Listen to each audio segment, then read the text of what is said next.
troops. God bless America. And gentlemen, start your engine!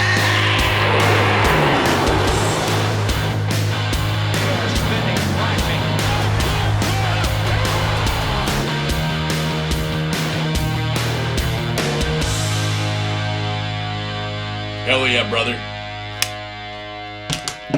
In a week, I'm actually going to the United States. But not just to one place. I'm actually going to cross the entire country with two of my best friends. I wanted to actually watch some of the most American content I could find on the internet and see if it makes me nervous or excited to go. So let's dig in to some of the most American shit ever. There are parts of the USA that we don't like to admit that we're jealous of, and that is the university or college life seems insane. A bunch of kids who are paying the most obscene tuition fees partying for 4 years. I'm sure it's not just partying, but from the outside, that's exactly what it looks like. Yeah, I would say EDM with sports here in the UK do not mix in the slightest. Anyone in the UK who's like, yeah, it's not happening. The UK is quite a stoic country. Go on, son! What the fuck you doing, Rafe? Yeah, but it's like angry, yeah. If you're like, yes, we scored, you know? Now, doing Darude Sandstorm as a song, it's a bit better because it's a classic. Texas A&M Aggies. This is a thing you don't get in the UK and I believe in Europe and maybe even the entire rest of the planet. Higher education level sports, i.e. college or university. And it is nuts that you can get attendances of like 80,000 watching college football. Texas A&M. I know, yeah, obviously in Texas, you fucking idiot. No, but it's near Houston, I believe.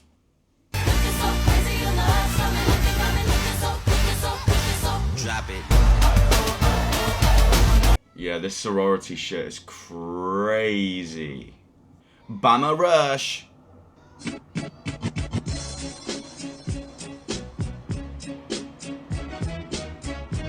You would not see this ever in the UK.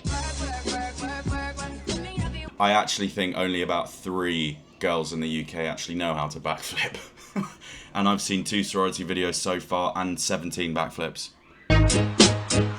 So as far as I know, a rush is when people are trying to get into a sorority. Sorority rush. Question mark. A sorority rush or recruitment is a formal structured process where potential new members, PNMs, and current sorority members meet to determine if they are a good... Okay, cool, whatever. It's just like getting... Initiation. Here's something that the Americans do, which is, I think, sometimes completely unnecessary. They love to abbreviate things. Potential new members. So they're like, yeah, we're gonna go check out the PNMs. Just say new members. I actually went to soccer camp in 2010 when I was 14 years old. And this American kid comes up to me and he says, he came up to me and he was like, so like, who's your favorite squad in the EPL? And I was like, what the fuck is the EPL? And he was like, the English Premier League? Cool. The Prem. Yes, I do watch a Chelsea game from time to time. The EPL, man. Fucking EPL. Another thing I learned on that trip was all about pledging allegiance. One of the scariest moments of my entire lives. I pledge allegiance to the flag. They're looking at the flag as well. That is crazy. Brody Middle School, dude. Oh, dude, the kids at Brody, true fucking patriots, man. Of the United States of America, and to the republic for which it stands, one nation, under God. So, picture me as a 14-year-old.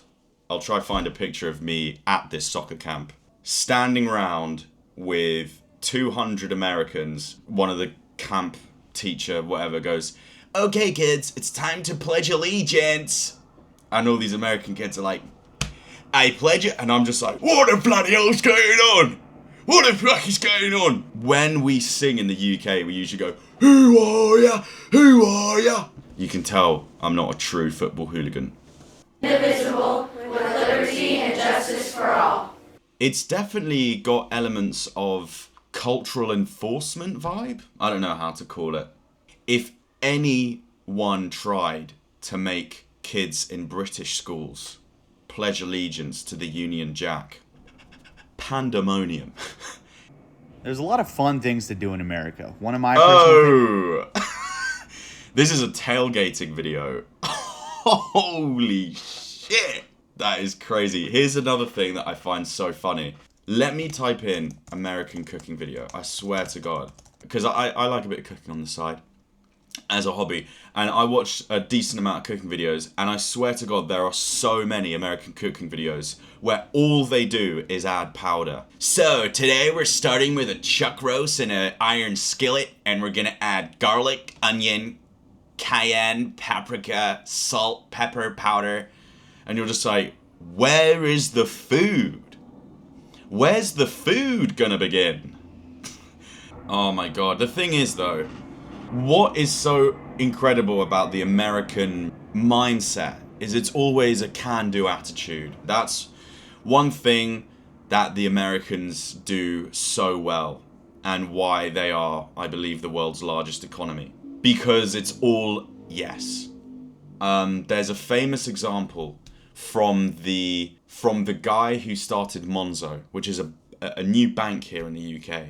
So when I was starting Monzo, I was 28 years old. I'd never worked in a bank. People in the UK looked at me like I was crazy. I went to a lawyer to do preparation for the regulatory interviews. And the lawyer basically said to me, "I'll do the prep for you, but I don't know why you're trying. They'll never approve you." And obviously I did. Whereas in the US, I tell people I'm starting a bank and they're like, "That's awesome. How can I help? I can introduce you to this person, this person." The American dream is not a reality that most people get to live, but it is a dream that a lot of people experience. That optimism, that idea that anyone can create anything if they try hard enough is so deeply American. But, okay, let's go back to this guy.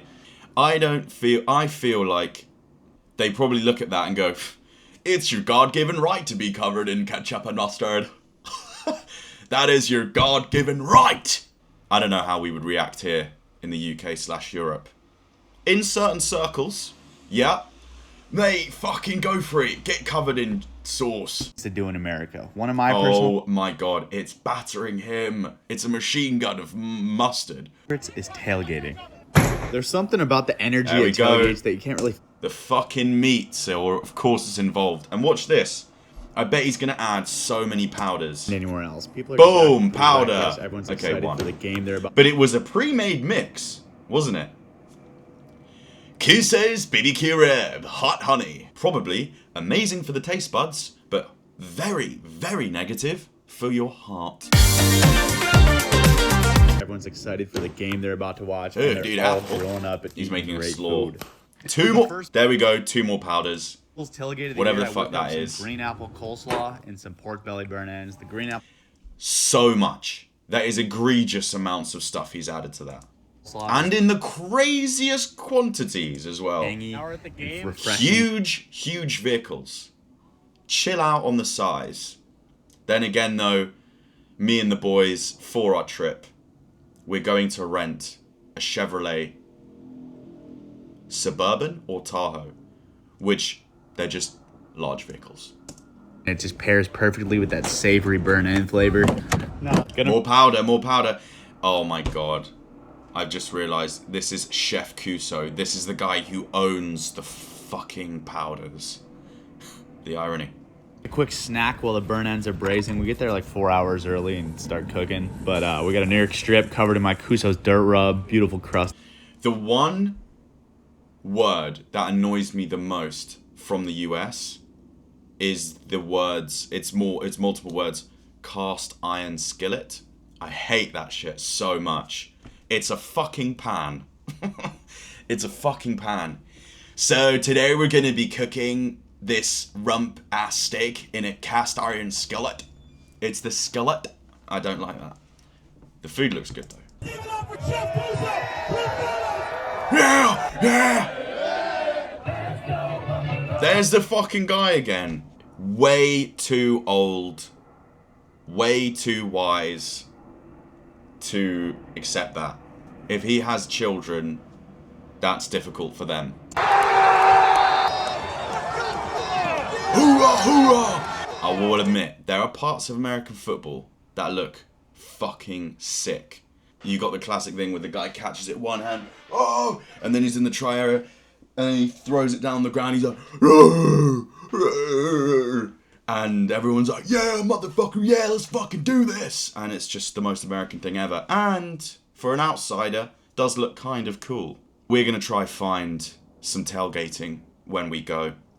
And by the way, I'm making videos about that trip. Stick around for my American trip, the Great American Trail. That's what I've called it. And now, of course, we move on to the Second Amendment. Guns. Yep. That sounds about right. Today, we're going to be doing kind of a different video. One man who owns so many weapons. Obviously. Holy shit. I will say, and me and the boys have discussed this, we're going to go into Middle America where there are rules where you can just openly carry assault rifles as a civilian. That's really, really, really crazy. If you ask this guy like, so dude, how many guns do you have? And he's like, I've got 1, 2, 3, 4, 5, 6, 7, 8. 8 guns? No. 8 pistols. Oh. And then I've got another 8 or 9 assault rifles, 5 or 6 assault shotguns. And he's acting so casual about it. I mean, of course you'd act casual about it because he's probably been around guns his whole life. Oh! What do you need that for? Oh, just because it's my fucking right? Yeah, fair enough. He's got a gun tattoo. He loves guns. For most foreigners, that's the scariest part of the USA. This I actually picked up. This is the one gun he's got that I'm like, that I've seen that I'm like, fair enough. It's just a good old-fashioned gun. These over here, that's what a robot carries. That's robot guns. But let's face it, if aliens came down on the planet, you know, America is where you should be. They've also got those fucking doomsday people. You know, the doomsday preppers? These 4 families are preparing for a time in the not-so-distant future when they believe water, food, and fuel will be scarce. Without good water, you're not going to survive long. They fear a world where money Of course, is there's a worth. fucking gun in this video. And we try to stay in the wilderness for days, just to see if we have what it takes to really survive.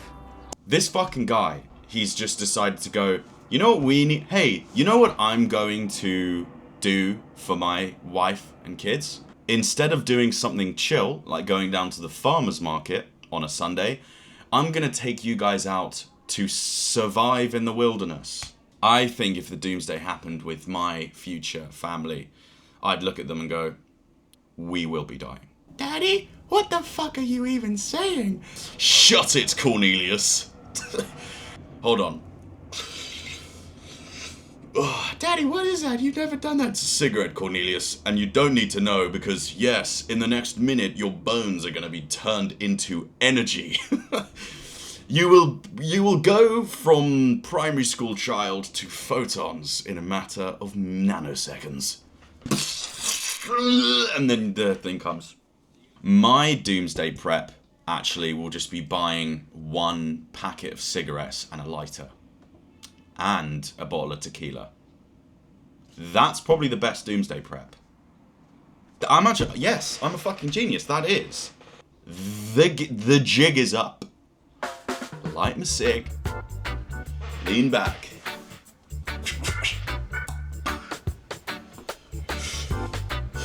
And just watch. Before you literally go from human made up of millions of cells to a pair of shoes. It's a pair of shoes with just a couple of burnt stumps coming from them. That's it. That's all that's left. Bro, also spending that money to like prepare. Just go on holiday. Just go on holiday. I swear to God. Why can't some people just think if there's doomsday, I'm just going to let it obliterate everything I know and love, including me? Solves a lot of problems. To be good. Why is this armored vehicle firing a rope? Well, it's actually a line charge lined with C4 explosives. It's designed to clear mines and stray munitions. It can clear a path roughly 6 meters wide and 100 meters long. I can imagine the enemies of America going, how silly. They've just shot out some silly string from that tank. And then they just see all the string disappear, along with half a mountain.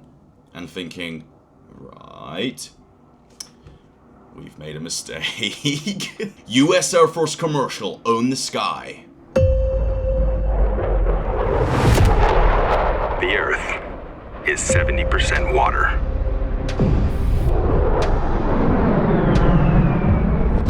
And 30% land. The A-10 Warthog, I've played video games. This plane is quite cool. That's the sound of its gun. And people say that if you can hear that, it means you're okay. But the entire sky, gotta put these back on, belongs to us. Oh shit.